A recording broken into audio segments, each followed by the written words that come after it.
Bonjour, nous allons corriger l'exercice 6. Alors dans cet exercice, on nous demande de dresser le tableau de signes de la fonction f et de la fonction g.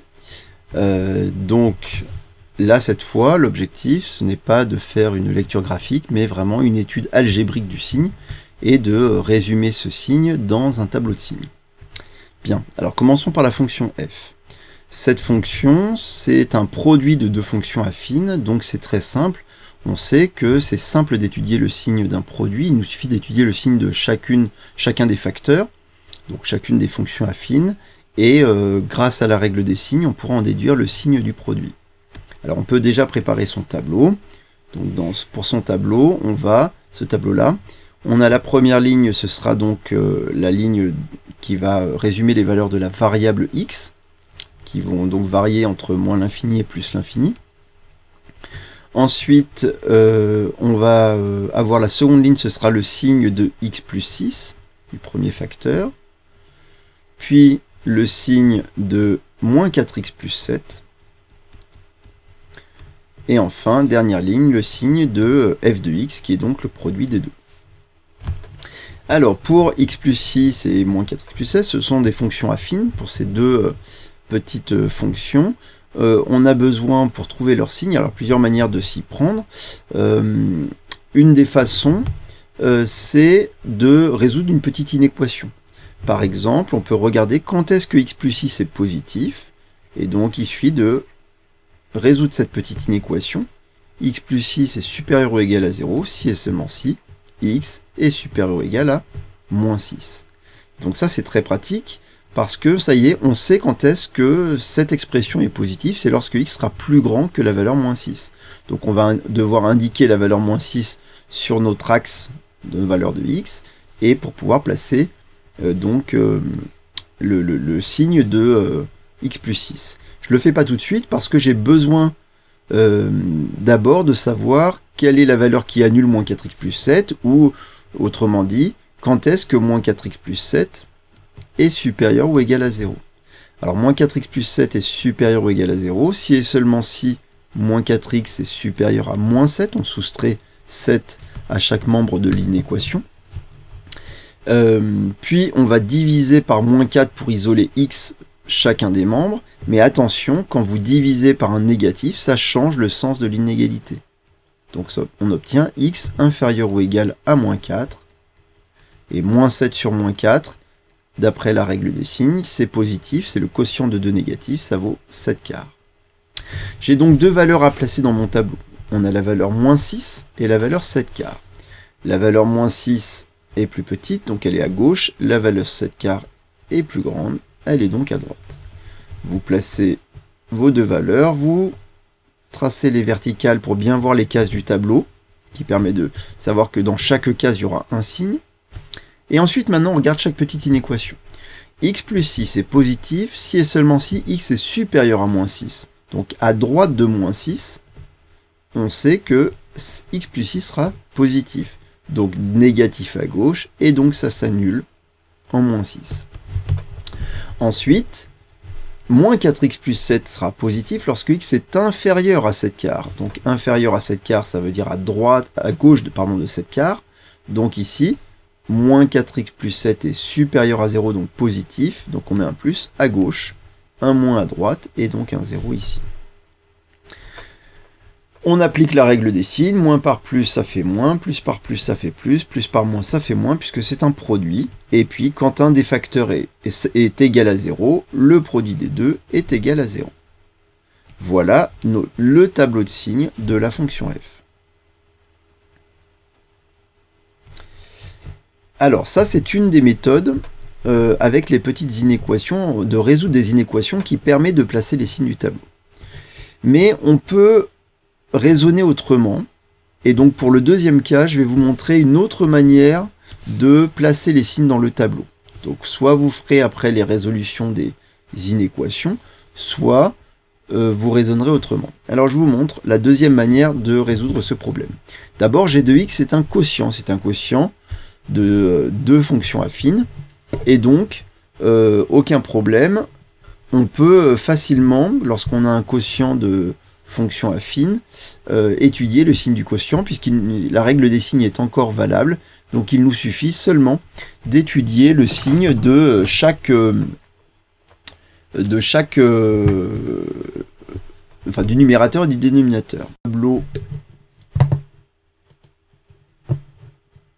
Hop, excusez-moi 2 secondes. Voilà. Notre tableau se présente toujours avec une première ligne qui correspond aux valeurs de la variable petit x. Donc qui varie entre moins l'infini et plus l'infini. Notre seconde ligne, on va prendre le numérateur, le signe de moins 2x plus 1. Troisième ligne, le signe du dénominateur, x moins 6. Et enfin, on en déduira le signe du quotient, donc c'est ici g de x. Alors, cette fois, on a encore ici à étudier le signe de deux fonctions affines. Pour étudier le signe de ces deux fonctions affines, on va raisonner autrement. Au lieu de résoudre des inéquations pour obtenir les signes, on va seulement résoudre des équations. Donc par exemple, pour moins 2x plus 1, je vais résoudre l'équation moins 2x plus 1 est égal à 0. Autrement dit, je vais regarder quand est-ce que ça s'annule. Quand est-ce que l'expression vaut 0, en quelle valeur. Donc c'est équivalent à moins 2x est égal à moins 1. Si et seulement si, x est égal à moins 1 sur moins 2, si et seulement si, x est égal à 1 demi. Je dois faire la même chose pour la deuxième expression, c'est-à-dire pour le dénominateur. Je vais regarder quand est-ce que x moins 6 est égal à 0, c'est équivalent à x égale à 6. J'ai donc deux valeurs à placer importantes, la valeur 1 demi et 6. La valeur la plus simple, la plus petite, pardon, c'est 1 demi, donc je la mets à gauche sur mon axe, et 6 à droite. Je trace mes verticales, très important, et je vais placer mes zéros, parce que ce que je sais, c'est que 1 demi, c'est la valeur qui annule moins 2x plus 1, donc je mets un 0 ici. 6, c'est la valeur qui annule x moins 6. Et maintenant, je dois placer des signes. Alors c'est là où le fait d'avoir résolu que des équations plutôt que des inéquations, c'est un petit peu... Il y a une petite difficulté particulière ici, c'est qu'il va falloir réfléchir où est-ce qu'on met les plus, où est-ce qu'on met les moins. Alors que l'inéquation, on partait du fait que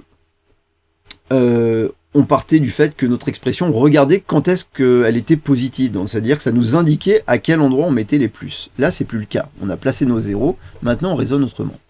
On se sert du fait que ça, ce sont des fonctions affines, donc de la forme ax plus b.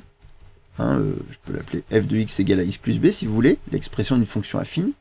Or, une fonction affine, en gros, soit elle est représentée toujours par une droite, soit la droite elle monte de gauche à droite, soit elle descend de gauche à droite, soit elle est constante. Ça va dépendre de quoi? Ça va dépendre de petit a, le coefficient de x. Soit il est strictement positif et la droite monte de gauche à droite, la fonction est strictement croissante, soit a est strictement négatif, le coefficient de x est strictement négatif, la droite elle descend de gauche à droite, soit a est égal à 0, et dans ce cas-là, la fonction est constante. La droite est horizontale, parallèle à l'axe des abscisses. Ici, on va se servir de ça pour placer les signes. Prenons le premier, moins 2x plus 1. Le coefficient petit a, le coefficient de x, il vaut moins 2, il est donc strictement négatif, donc on imagine que cette fonction f de x égale moins 2x plus 1, elle est représentée par une droite qui descend de gauche à droite. Or, la fonction elle s'annule en 1 demi. Si la droite elle descend et qu'elle s'annule en 1 demi, si elle est strictement décroissante, c'est qu'elle est obligatoirement d'abord dans les positifs, elle va passer par 0, puis être dans les négatifs ensuite, à cause de la décroissance de la fonction. Si je prends maintenant x moins 6, alors le coefficient de x, vous ne le voyez pas, mais quand on ne voit rien ici, c'est qu'il y a un petit coefficient 1 en fait. Petit a, il vaut 1. Donc ce coefficient 1, il est strictement positif. Donc la droite représentative de la fonction f de x égale x moins 6, elle monte de gauche à droite. Puisqu'elle monte, c'est qu'elle est d'abord dans les négatifs, elle va passer par 0, puis être dans les positifs. Voilà comment, sans résoudre des inéquations, on peut relativement facilement placer les signes à condition qu'on ait bien placé le 0 en premier. La dernière étape est identique, on fait la règle des signes, plus par moins, moins par moins, plus, moins par plus, moins. Et il nous reste à savoir ce qui se passe en 1/2 et 6 pour la fonction g. Alors là, on fait attention, on avait mis des zéros ici pour la fonction f parce que c'était un produit de deux facteurs, et lorsqu'un des facteurs était égal à 0, obligatoirement le produit était égal à 0. Mais là, on a un quotient. Quand c'est le numérateur qui vaut 0, quand moins 2x plus 1 est égal à 0, c'est-à-dire en x égale 1/2, ben, votre quotient, il vaut 0, parce que 0 divisé par n'importe quel nombre non nul, ça vaut 0, donc le quotient vaut 0. Par contre, si c'est le dénominateur qui vaut 0, eh ben, ça crée une division par 0. Or, vous savez que la division par 0 n'existe pas. Et donc, eh ben, ça veut dire que g de x n'existe pas lorsque x égale 6. On dit que 6 n'a pas d'image par la fonction g. Et on appelle ça une valeur interdite. Et vous savez que quand on a une valeur interdite, on écrit une double barre dans le tableau. D'accord ? 6 n'a pas d'image par la fonction g, donc elle ne peut, c'est pas un 0 ici, c'est pas possible, il n'y a pas de valeur. Bon, donc voilà les tableaux de signes de ces deux fonctions, avec des petites particularités. Là on avait un produit ici, là on avait un quotient, c'est le même type de tableau, mais vous avez vu que pour placer les signes dans le tableau, pour étudier le signe de chaque fonction affine, on a deux méthodes, soit la méthode avec la résolution d'inéquations, soit la méthode où on résout que des équations, donc c'est un petit peu plus facile puisqu'il n'y a pas la problématique du sens de l'inégalité, mais il faut être capable de bien placer ces signes en faisant référence aux variations de la fonction, en ayant une vision, c'est-à-dire on sait que ça dépend du signe de petit a, qui est le coefficient de x. Donc à vous de voir la méthode que vous préférez, il faut en maîtriser au moins une des deux. Voilà, au revoir.